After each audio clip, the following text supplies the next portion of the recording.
TP त्यागी sir, welcome, आपका स्वागत है। कर्नल साहब, मुझे एक बात बताइए, जिस तरीके से भारत कंस्ट्रक्शन कर रहा है, तेजी से आगे बढ़ रहा है, क्या यह चीन के लिए एक एलिमेंट ऑफ शॉक नहीं है? जी बिल्कुल एलिमेंट ऑफ शॉक है, लेकिन ये भी याद रखें कि ये सड़कें 2012 तक बन जानी चाहिए थी जी, जिनके ऊपर तेजी अब नहीं, लेकिन अब इन पे तेजी लाने का मतलब ये है कि चीन के मना करने के बावजूद लाई गई है।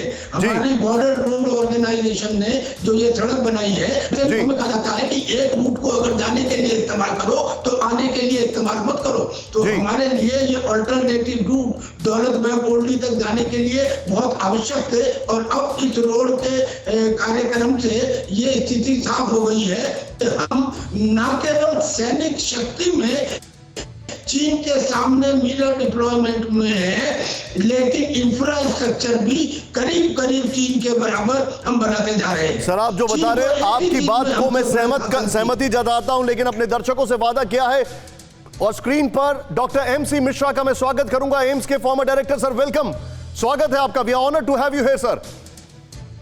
अब हमारे दर्शक देखें, बड़ी खबर, अगले 15 मिनट तक आप टीवी से चिपके रहिएगा। चीन पाकिस्तान की खतरनाक तैयारी का पर्दाफाश, भारत के खिलाफ जैविक युद्ध की तैयारी में पाकिस्तान चीन।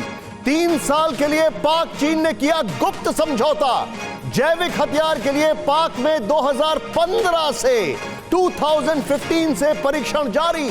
सीपेक की आड़ में चीन का सबसे डेंजर प्लान। सुमित, क्विकली इस बारे में जानकारी दीजिए, उसके बाद मैं मनीष पर आऊंगा। जैविक हथियार, बायोलॉजिकल वॉर, सबसे बड़ी खबर। सुमित बताइए इस बारे में क्या क्या जानकारी है। देखिए, वैसे तो निशांत, चीन इन सब चीजों को बहुत लंबे समय से कर रहा है, और हमने कोविड को लेकर भी कई आशंकाएं, कई सवाल चीन पे लगातार खड़े हो रहे हैं कि ये भी किसी तरीके का एक बायोलॉजिकल वेपन तो नहीं है जो चीन ने पूरी दुनिया के खिलाफ इस्तेमाल किया हो। लेकिन यह बात तय है कि चीन हर वो हथकंडे अपना रहा है। हमने कल भी अपने दर्शकों को बताया था कि ऑपरेशन पेगासस एक ऑपरेशन चलाया हुआ, जिसमें साइबर वॉरफेयर, खासतौर पे दूसरे इलेक्ट्रॉनिक वॉरफेयर का इस्तेमाल और बायोलॉजिकल एंड केमिकल वॉरफेयर का भी इस्तेमाल चीन कर सकता है। तो ये दिखा रहा है कि चीन के जो इरादे हैं वो सीधे तौर पर किसी भी देश से जंग लड़ने के नहीं होते, बल्कि उस देश के अंदर कुछ ऐसी चीजें क्रिएट कर देनी होती है जहां पर वो आसानी से उनसे लड़ सके, या फिर कह सकते हैं कि बिना लड़े युद्ध जैसी स्थिति पैदा कर देना किसी देश के अंदर।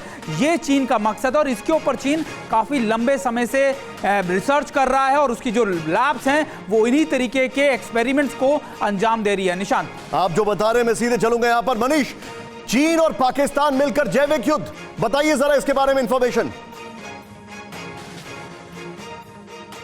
जी हाँ, बिल्कुल निशान, देखिए, सुमित की बात को आगे बढ़ाते हुए हम अपने दर्शकों को बता दें कि TV9 भारतवर्ष ने सबसे पहले ये जानकारी दी थी कि किस तरह से वुहान इंस्टीट्यूट ऑफ वायरोलॉजी और पाकिस्तान के इंस्टीट्यूट ने मिलकर एक 3 साल का समझौता किया था, और उसमें एंथ्रेक्स की तरह का एक वायरस को तैयार किया जा रहा था, जिसको लेकर सबसे पहले ऑस्ट्रेलिया की एजेंसी को कुछ सबूत हाथ लगे थे, और उसके बाद उसके जरिए पूरी दुनिया में ये, आप कहें तो एक तरह से पूरी दुनिया में लोगों में सनसनी फैल गई थी कि चीन के किस तरीके से पाकिस्तान के सीपेक की आड़ में एंथ्रेक्स तैयार कर रहा है, ताकि उसका इस्तेमाल वो अपने दुश्मन राष्ट्रों के खिलाफ कर सके।